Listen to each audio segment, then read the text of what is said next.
안녕하십니까. 병자호란의 창으로 다시 본 조선시대 사람들 강의입니다. 지난 12주차 강의에서는 최명길의 행적을 통해서 주화론과 척화론의 관계를 다시 설정해 보았고, 그리고 이러한 양자 대립의 본질이 대명의리의 부정 또는 포기가 아니라 국망 직전의 극한 상황 속에서 제후국인 조선이 과연 어떠한 행동을 취해야 하는가라는 문제를 놓고 벌어진 노선의 갈등이었다라는 점을 확인해 보았습니다. 자, 오늘 13주차 마지막 강의에서는 지금까지의 강의 내용을 간략히 정리하면서 척화론과 대명의리는 과연 무엇을 위해 조선에서 제기되었는지 살펴보도록 하겠습니다. 오늘 강의의 첫 번째 주제로 척화론과 대명의리에 대해서 지금까지 배웠던 내용을 간략히 정리해 보겠습니다. 먼저 첫 번째 사료를 살펴보겠는데요. 이것은 병자호란 종전 이후 청의 징병 요구를 거절하라는 김상원의 상소문입니다. 예로부터 죽지 않는 사람이 없고 망하지 않는 나라가 없는데 죽고 망하는 것은 참을 수 있어도 반역을 따를 수는 없는 것입니다.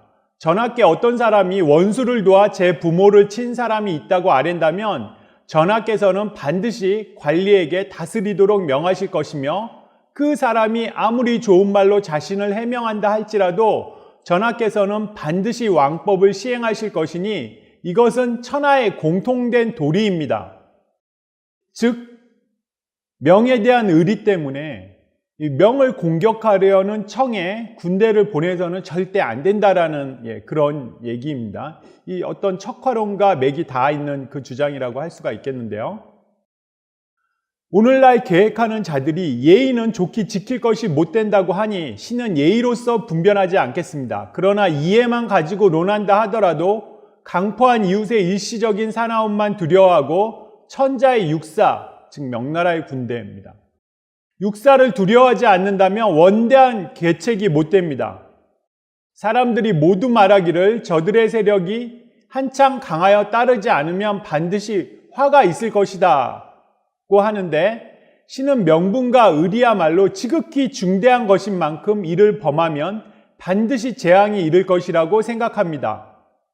의리를 저버리고 끝내 망하는 것보다는 정도를 지키면서 하늘의 명을 기다리는 것이 차라리 나을 것입니다.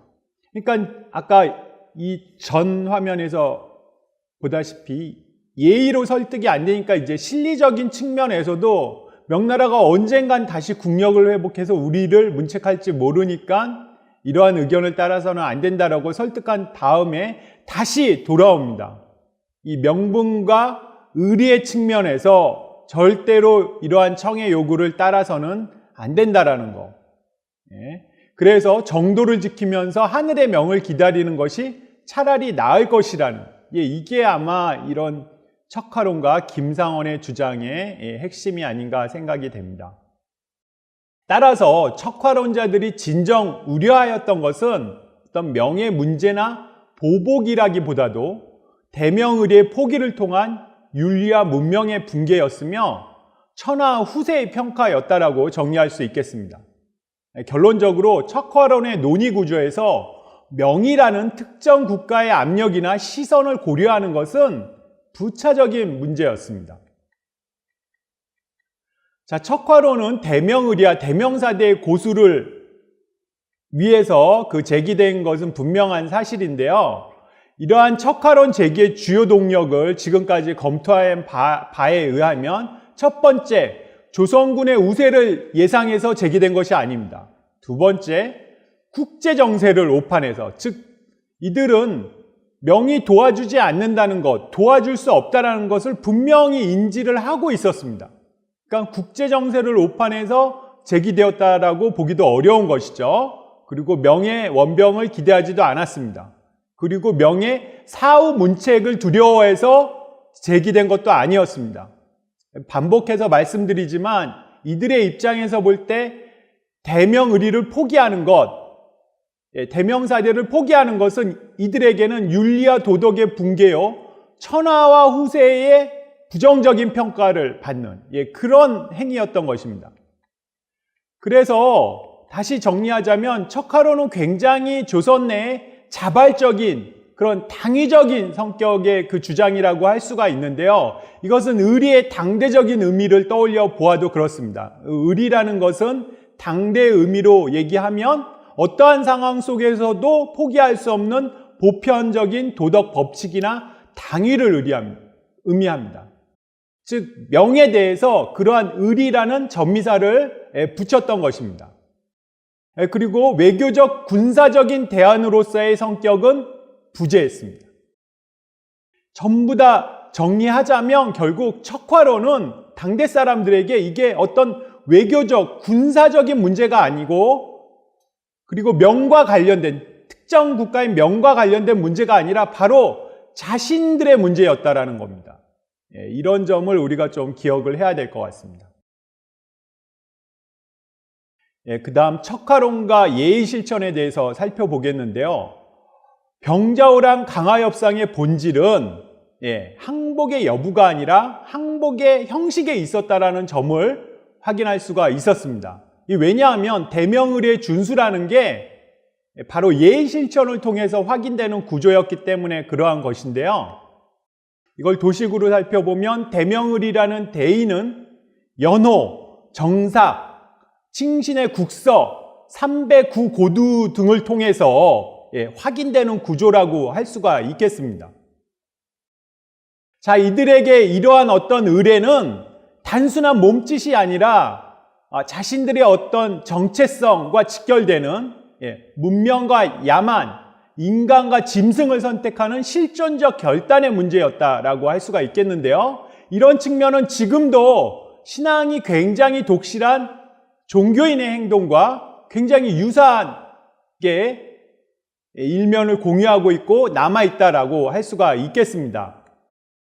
그러니까 이들 종교인에게는 어떤 종교 상징이나 종교 의례가 신앙과 굉장히 직결되는 그 문제라는 것이죠. 한 가지 예를 들어보면 그 종교를 믿지 않는 사람에게는 아무런 의미가 없는 종교 상징의 훼손이 그 종교를 믿는 신자들에게는 굉장한 모욕 또는 자기 존재의 부정으로 이제 인지가 돼서 굉장한 종교 갈등이 이제 일어나는 모습을 지금도 볼 수가 있습니다. 바로 이랬기 때문에 이런 종교 상징이나 종교 의례에 대한 비방 공격이 바로 비방이나 공격 혹은 인정이나 승인의 여부가 바로 순교나 배교를 결정하는 그 기준이 되기도 했던 것입니다. 자, 이어서 대명의리의 성격에 대해서 한번 다시 정리해 보겠습니다. 이렇게 대명의리는 조선 내에서 보편적이고 절대적인 이제 지지를 받고 있었고요. 또 이것은 붕당과 무관하다라는 사실을 확인했습니다. 그러니까 어느 붕당에 소속되어 있냐, 어느 당파에 소속되어 있느냐 상관없이 전부 다 지지를 해야 되는 그런 주장이라는 거죠. 지지를 했던.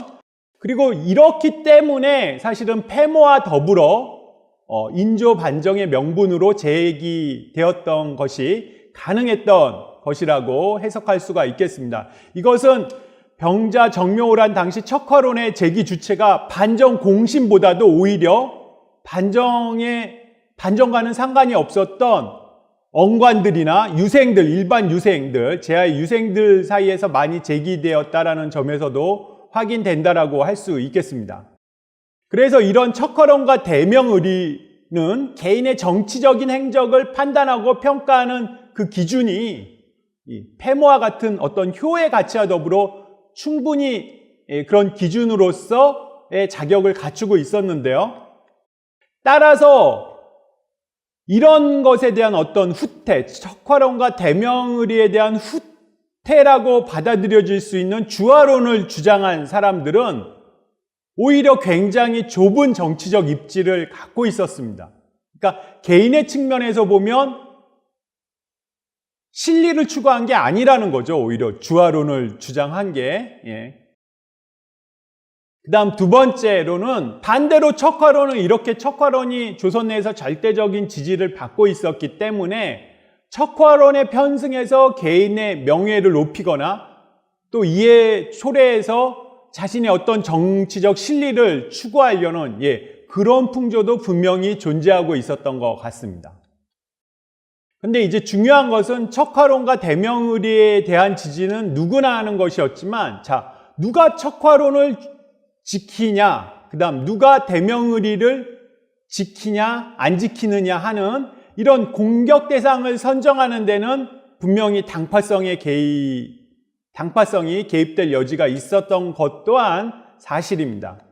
이것은 주화론자 김유와 최명길에 대해서 송시열이 상당히 상반되는 평가를 내린 그런 어떤 선례에서도 확인될 수가 있겠는데요.